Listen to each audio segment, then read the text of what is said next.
Tal e como temían no Concello de Pontevedra, o posicionamento público do líder do Partido Popular local contra a variante de Alba non presaxaba nada bo para o proxecto. A Xunta decidiu frear a súa construción por, aseguran, falta de consenso social. Bueno, estou profundamente sorprendido, decepcionado e mesmo síntome traicionado. A decisión da Xunta sorprendeu no goberno local máis aínda despois da boa sintonía que, segundo o rexedor, acadou co presidente autonómico nas súas últimas reunións.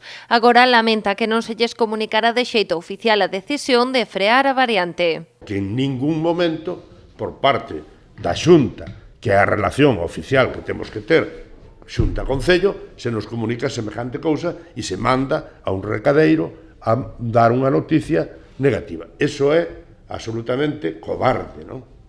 Absolutamente cobarde.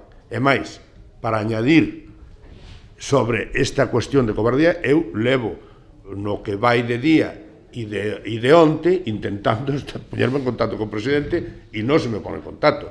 Para Fernández Lores, trátase dunha decisión política. O trazado que estaba en marcha para a variante foi elaborado pola propia Xunta como único viable tras analizar xunto con Fomento unha decena de propostas.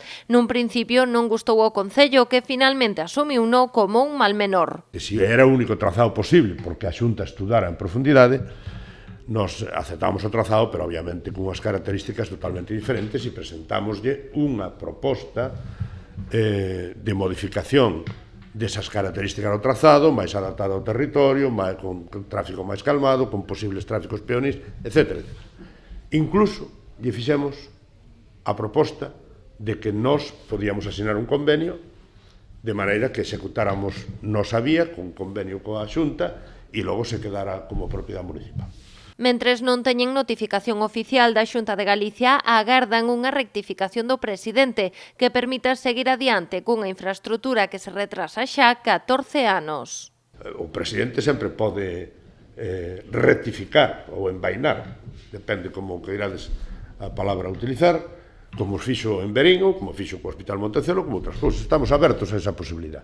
Pero o demais son excusas de mal pagador e que hai unha decisión política de non facer as cousas.